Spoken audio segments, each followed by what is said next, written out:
This is Trend Following Radio, where great thinking comes alive. Nobel Prize winners, legendary traders, best-selling authors, and the pros that know what drive us irrational human beings. I am your host, MICHAEL COVEL. Not filtered, raw, honest. That's my passion. My guest today is Barbara Fredrickson. She is a professor at the University of North Carolina at Chapel Hill. She is the Kenan Distinguished Professor of Psychology and is a principal investigator of the positive emotions and psychophysiology lab at the University of North Carolina. Fredrickson is a social psychologist who conducts research in emotions and positive psychology.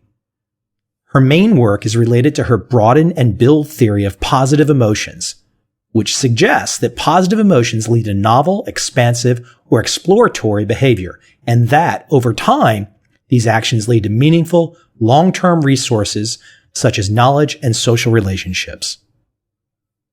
Barbara brings that perspective that 100% dovetails into my world.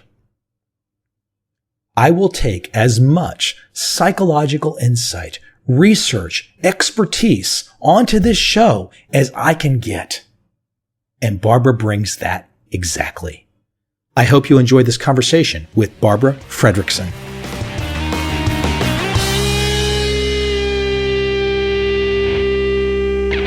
I've got a better handle on your world than probably most people after my homework.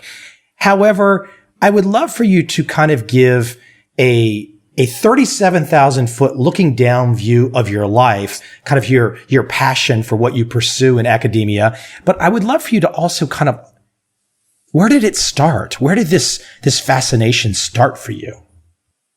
You know, I've been studying psychology pretty much my whole life. I was in graduate school when a new initiative started by Paul Ekman rippled through the field, which was kind of the renaissance of research on emotions.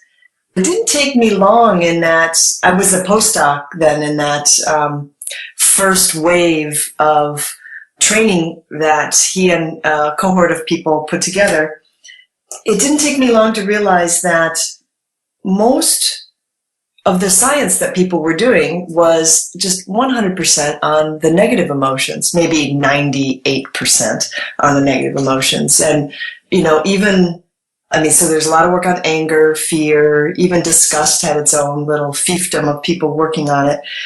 It's just struck me that when theorists were coming up with explanations for why we have emotions, what they do in the body, they were all centered on negative emotions.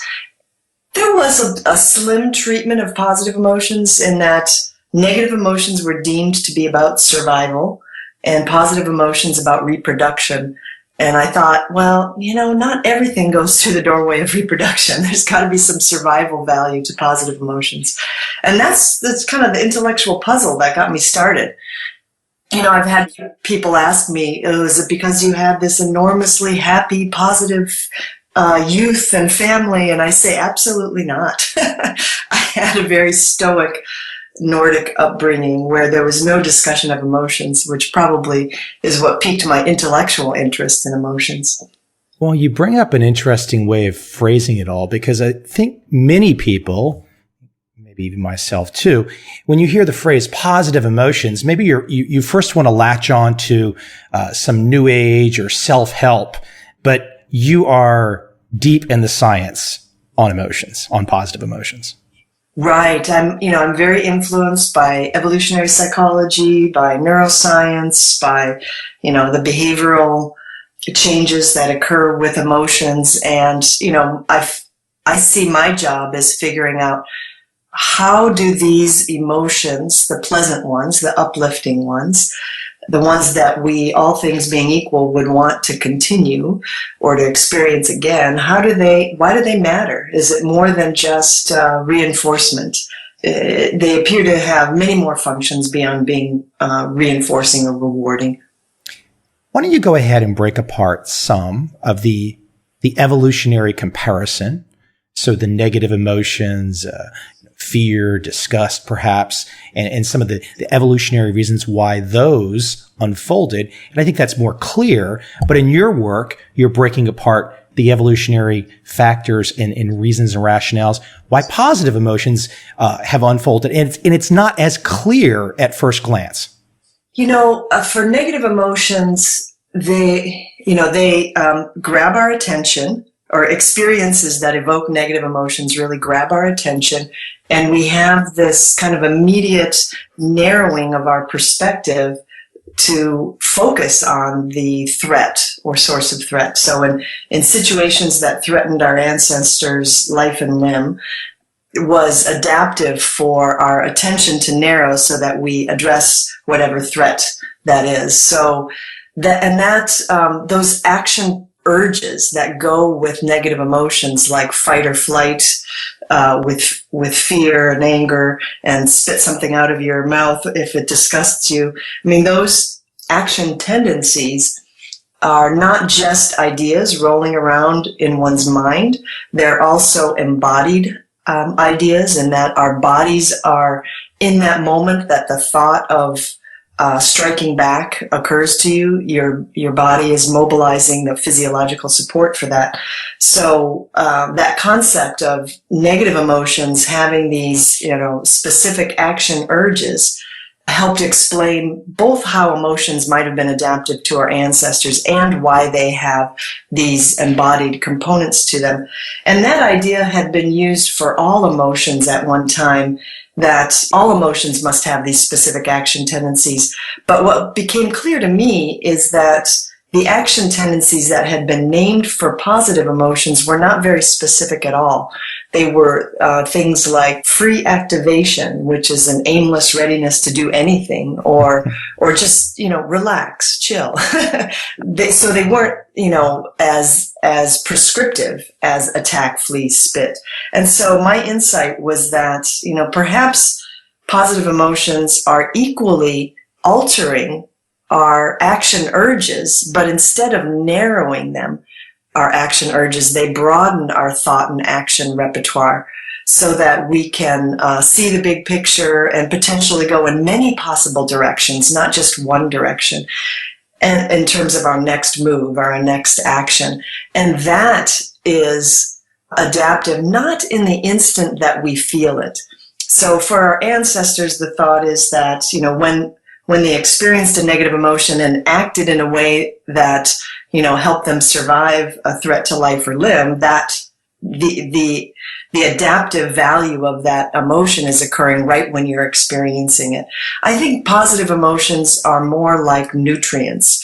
They're not adaptive in the moment that you experience them, but if you experience more moments like that, more moments of this broadened awareness, then that helps you discover and build resources that eventually make you a more resilient, capable person.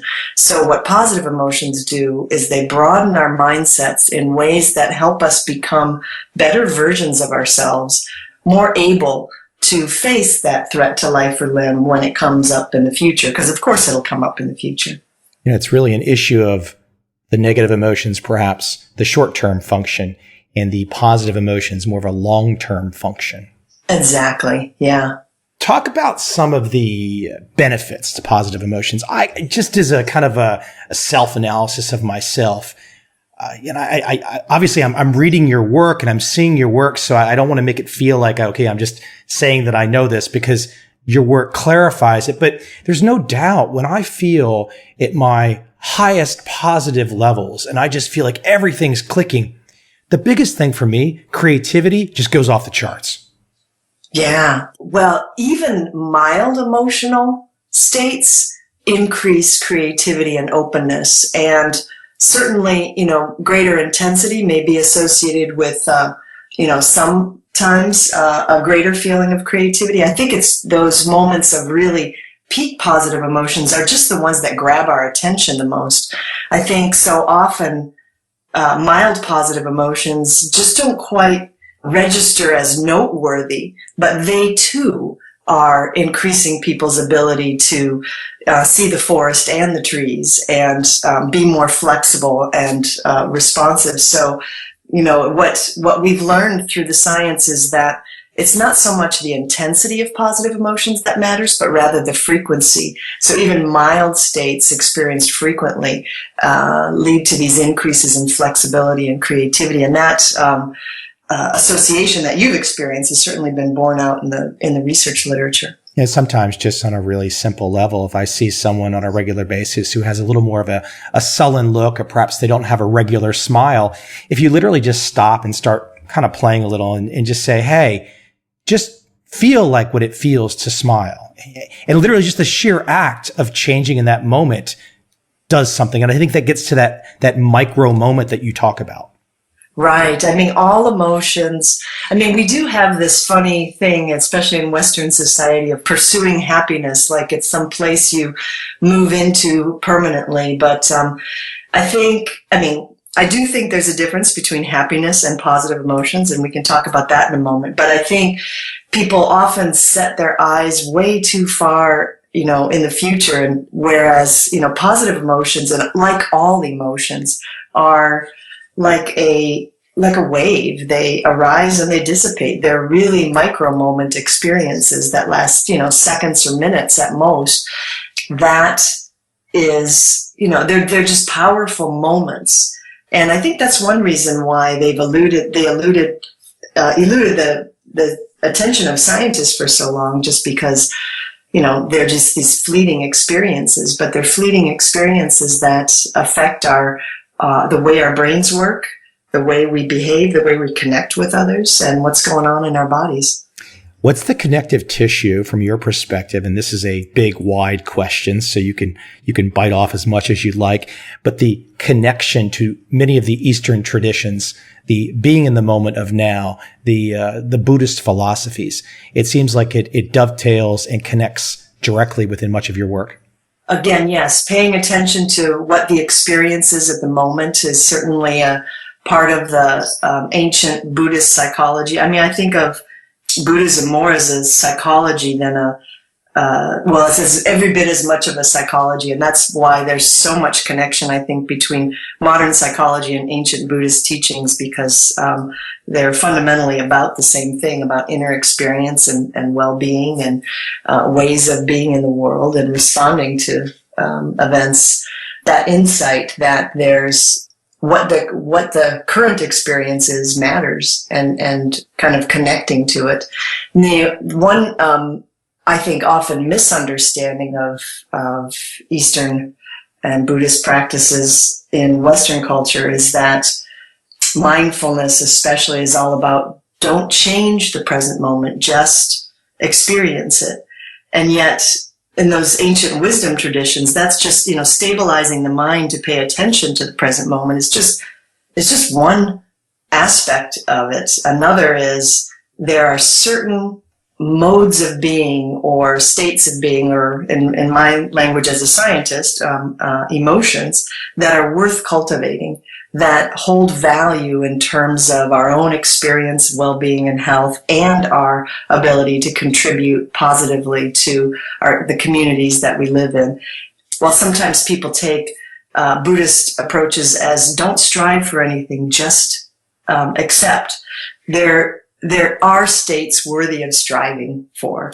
Many of those are the positive emotional states, of contextually appropriate positive emotional states. I think just to go off on another little aspect of this is, one thing, the great popularity of positive psychology and the interest in happiness has created as sort of a downside or a dark side is that people come to excessively value happiness and positive states so that they think they should be in one constantly. That they think there's something wrong with them if they're not constantly feeling upbeat and happy. And so that's where I like to just remind people that, no emotion is built to last, not even the ones that feel so good and we want to experience. You have to, recognize when they start and recognize when they go away. And, that's not a uniform that we can kind of put on and constantly have with us, because then our emotions are no longer connected to our circumstances, and then at that point they really don't hold much value. Let me let the scientist in you help the audience to understand the depth here. I think one of the classic examples from your world, the undoing effect. Why don't you walk the audience through the undoing effect, the experiment you did, and kind of the idea that the positive emotions are, as you have said, they are down-regulating negative emotions. There's a counterbalancing effect that might not be the way you would describe it, but why don't I let you start from the top on the idea of the undoing effect? Our interest in the undoing effect first started when other scientists had been looking at what's the physiological signature, like in terms of our cardiovascular reactivity, our sweat gland reactivity of emotions, each specific emotion. And from that early work, it looked like negative emotions had a clear signature, but positive emotions didn't. I did this early work with my postdoc mentor, Robert Levinson, and he had the insight, well, maybe positive emotions don't do so much to the cardiovascular system, but perhaps they can undo aspects in that, so they serve as reset buttons or erasers in a way. And so this is one of the first studies I did specifically on positive emotions. And what we did was test this in a laboratory study by having all of our participants in the laboratory study experience some negative emotion. Now, we've done this in a couple different ways, but one way was to have people give a speech under time pressure and tell them that their speech is going to be videotaped and evaluated by their peers. And for college students, this makes them nervous. It increases their blood pressure, their heart rates, and so on. So you can really see that they feel stressed, and there is an increase in cardiovascular activity. And then into this kind of heightened, stressful moment, we told people in advance that, half of the people are going to have to give their speech.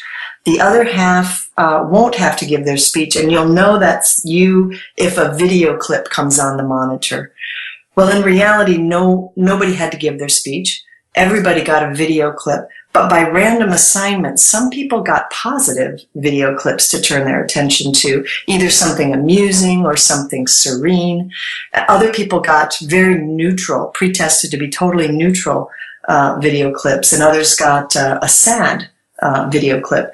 And what we found was that people who turned their attention to something positive, whether it was more amusing or calming, showed the fastest cardiovascular recovery from that earlier stress compared to people who turn their attention to something neutral or another negative emotion.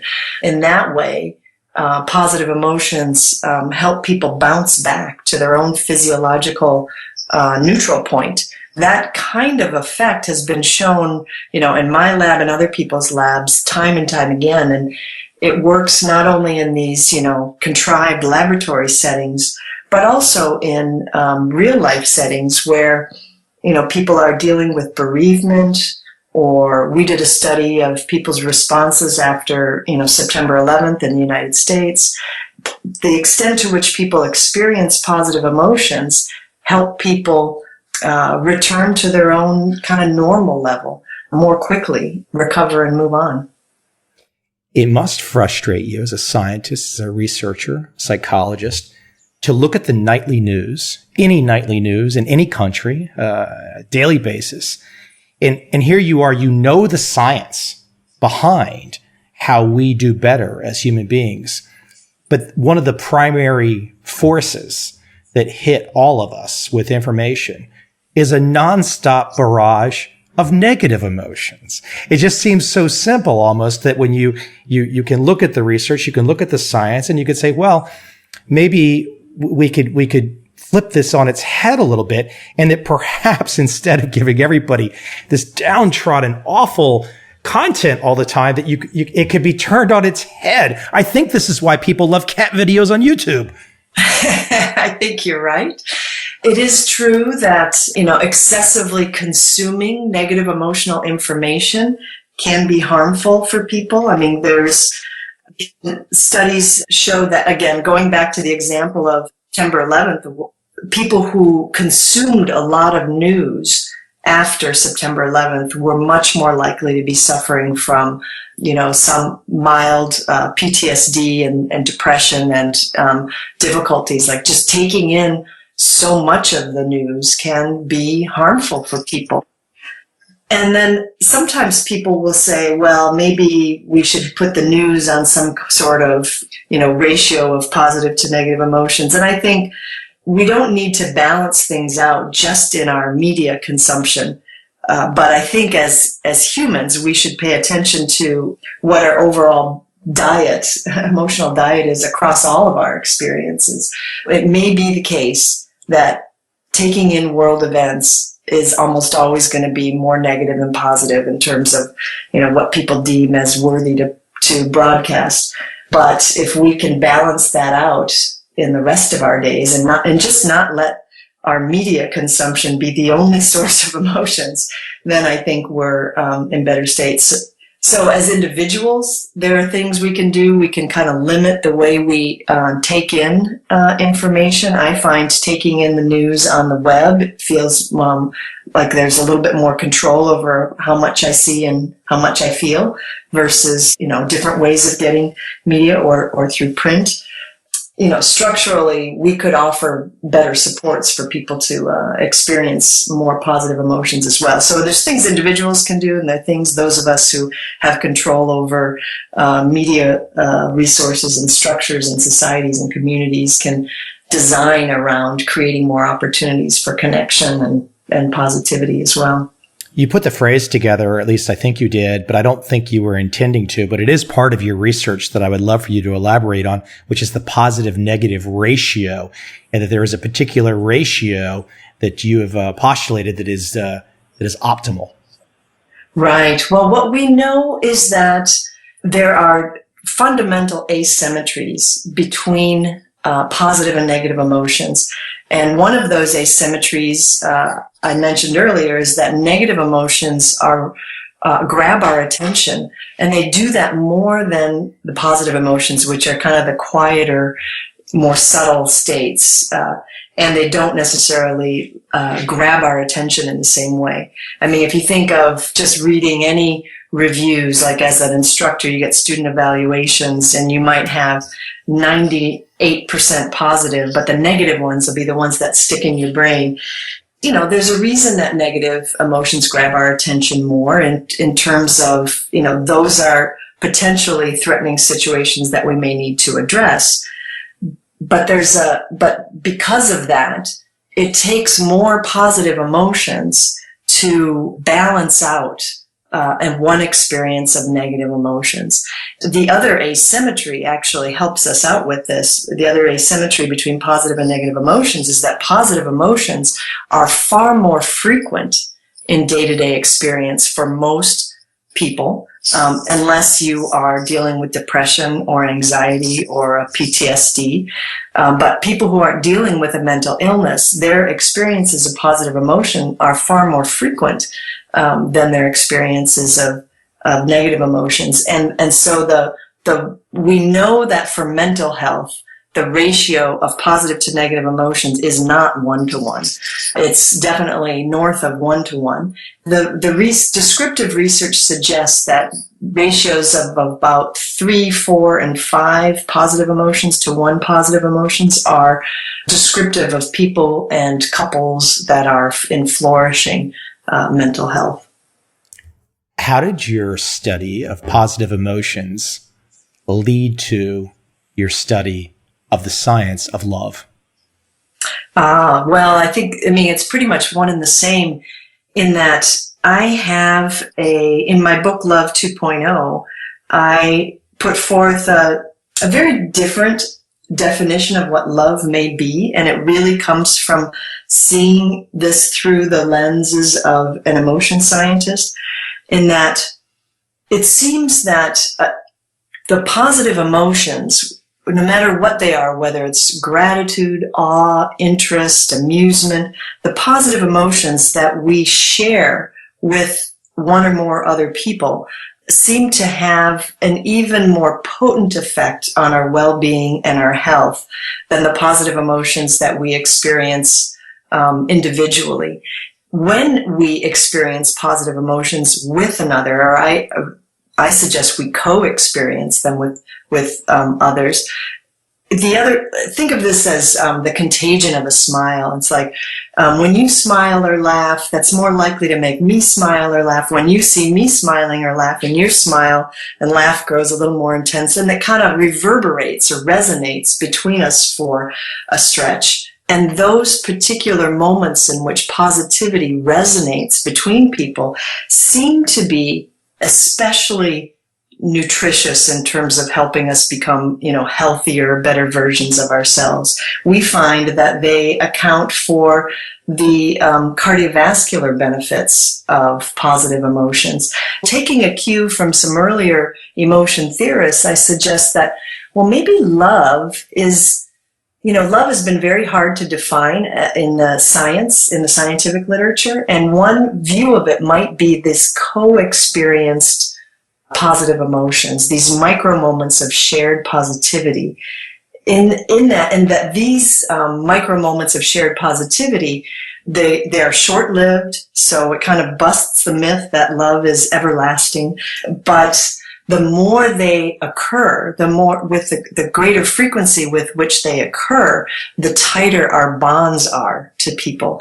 So rather than seeing love as a bond or a commitment or a marriage vow, we can think of love in these smaller doses as these micro moments of positive connection. And that also actually breaks love apart from romance and marriage and soulmate, and helps us see that, these micro moments of positive experience, they can happen between, you and your best friend, you and us, the person who made your coffee this morning, at the coffee shop, that they can happen between strangers as well as between people who know each other well. Of course, there are differences in, the intensity and the depth, but it helps. One way I like to think of it is kind of lowers the bar on love, and it makes love an experience that everybody can have in everyday life, whether you're single or not. Love, or the absence of love, alters the biochemistry on a nonstop daily basis. Yeah. I think that these, what we know from the initial research in this area is that when two people connect over this shared positivity, that there's a biochemical cascade within each person where the neuropeptide oxytocin is increased. That has some benefits to it. There's some suggestion of a neural synchrony between people when they are, really on the same page and sharing a positive emotional experience with one another. There's a biobehavioral synchrony that unfolds, across individuals when they are engaged in this way, and that those ways of being connected behaviorally and physiologically are really vital for human survival. They help us, psychologically feel like we're part of something larger than ourselves. They make us feel connected to community and in trusting relationships. And those embodied experiences are part of what makes humans healthy. I would love for you to elaborate some more on oxytocin, because I'm sure some people heard that. It flew over their head. But I think one of the most interesting ways that I've seen you phrase things, which is that it's the body's definition of love. Let's put aside our mind and our heart for a moment and just say that the body, there's these physiological things going on, and that the body has its own definition of love. I like to think that there's a way in which our views of love have been so co-opted or hijacked by our views of love and romance and sexual attraction that, when people think their body's definition of love, they're starting to go down a path of, thinking of sexual attraction. And yet I want to, have people visualize, a parent with their infant. ways that love, is communicated, love and care and concern is communicated between generations like that, especially with a newborn. And just, again, invite people to take their views of love outside that context of romance. Recognize that the warmth that we feel when we feel seen and understood and respectfully engaged with, that is a physical experience of a sense of safety and worth.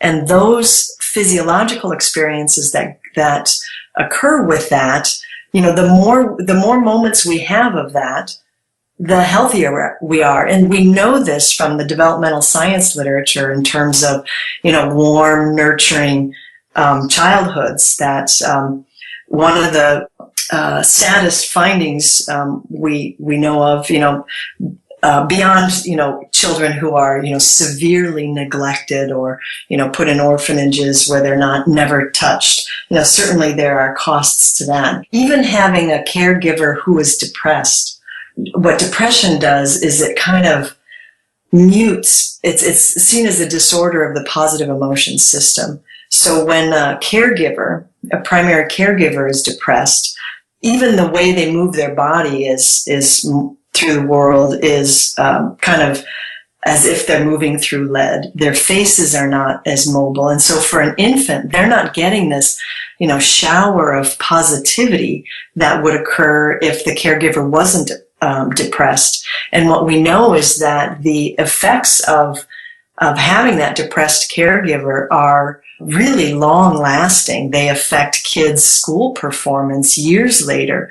It affects their social skills in their teenage years. This really is what helped me to see that this dance, this connection and synchrony that occurs when people share positive emotions is really like a superfood or a super nutrient that helps people to be the best versions of themselves. This is, it's been studied the most in these developmental contexts, but it's equally an important exchange between adults and between people in your community. These micro moments of positive connection, in fact, I think are what help people know that they live in a safe community, that they're at ease in where they are. And when there's less of them, I think it can help people feel alienated from where they live. And that's, part of what puts some of the stress into living that contributes to poor health.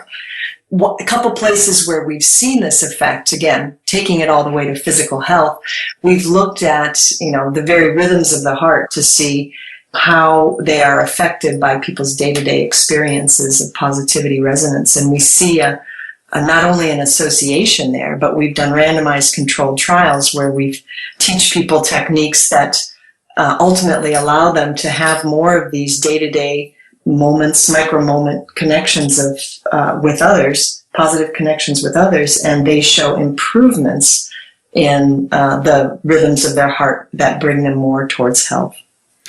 You mentioned that example of the caregiver giving negative emotion to a younger person and the detrimental effects that might have in the years that will ensue. In my mind, I was thinking of a flip of that, though. I was in an orphanage in Southeast Asia in the last couple of years, and I didn't really expect to be there. And I was there and was with a group of people, and this little boy just decided to latch on to me and jump up in my arms. It was interesting because the roles were reversed. He was giving the positive emotion, and anybody in my situation would have felt the same thing.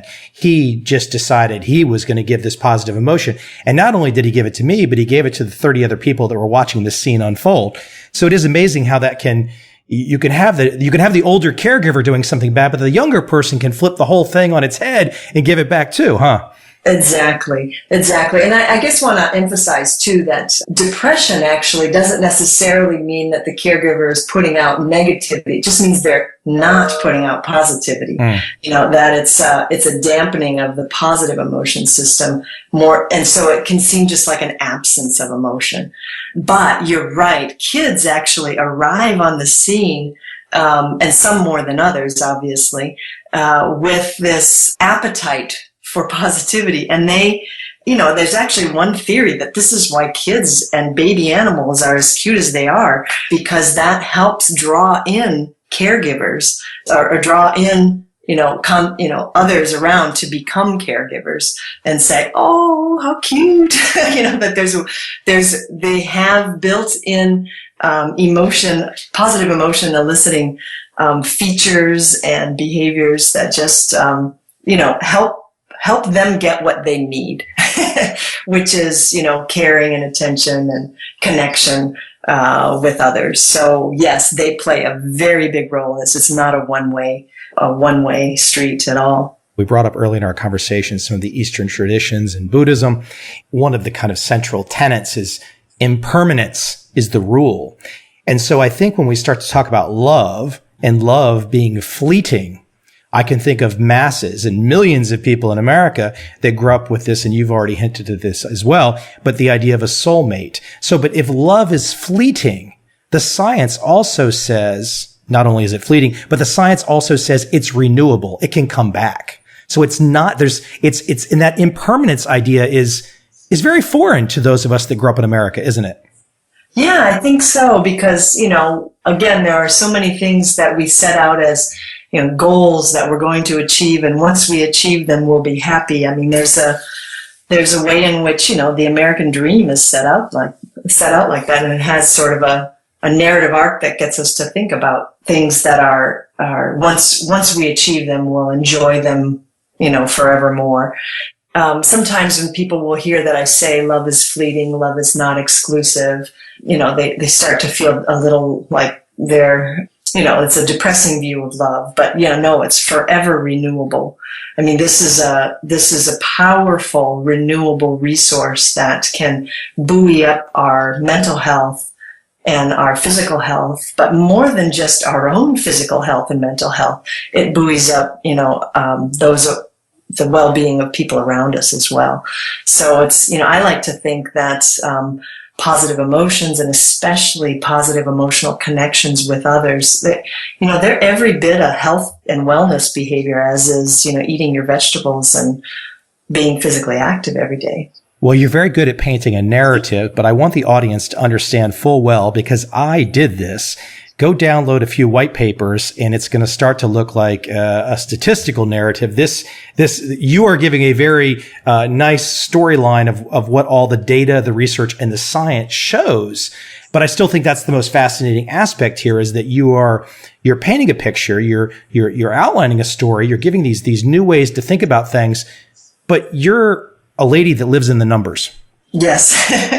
My day job has me poring over numbers and statistics all the time and designing randomized controlled trials to test these ideas. So, I try to find ways of describing it that help, people to see what I see in the numbers. But I try also not to say anything that's not supported by the evidence from a scientific level. So, I always think that talking about the statistical significance part is probably not the most engaging for a podcast. Well, let me throw one last question at you.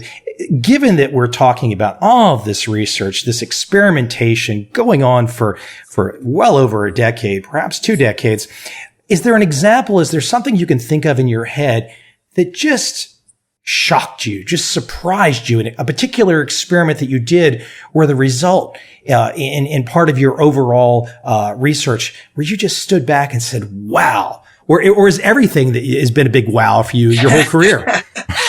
There have been a lot of wows along the way, and then some really amazing surprises. One of the recent surprises that we had was that we had a part of the typical studies that we've been doing lately, these longitudinal randomized controlled trials where we ask people to report in on their emotion experiences at the end of every day.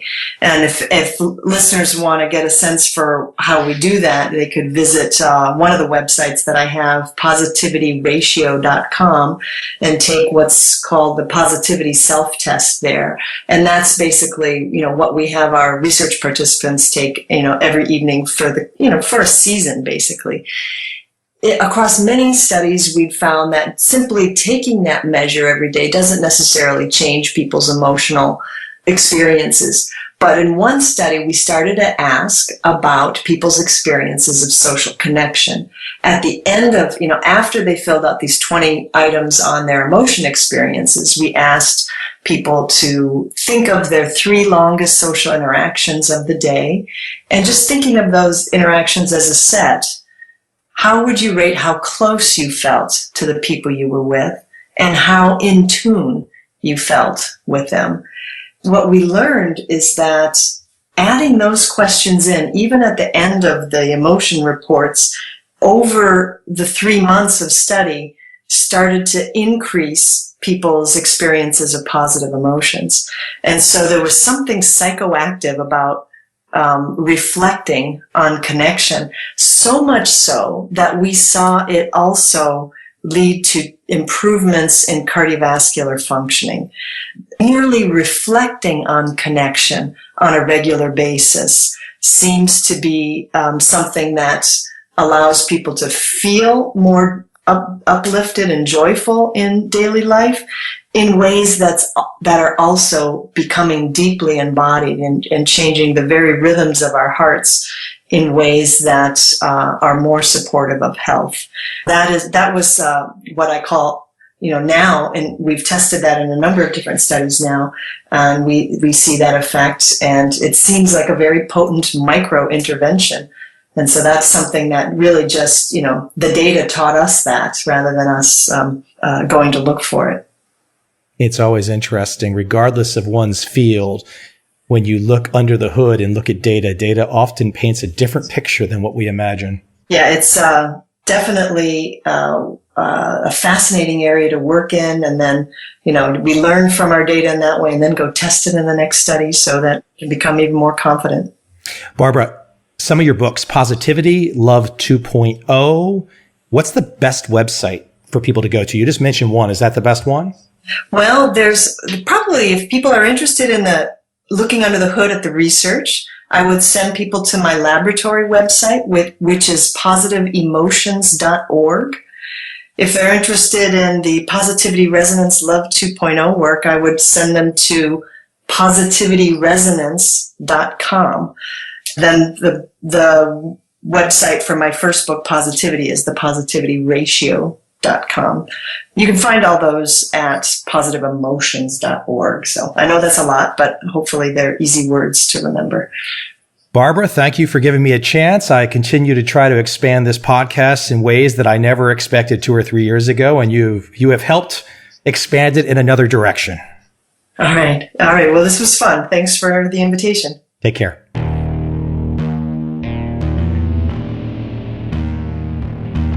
I see a time when those awake will understand how to make money in up, down, and surprise markets.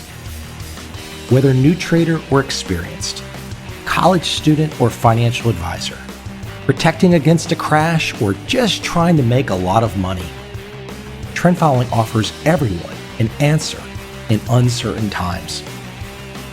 To get started immediately, send me an email, michael@covel.com. I will send you the right trend following steps to take along with my free video. But if you want to buy and hold, trust the government and trust Wall Street, this is absolutely not for you.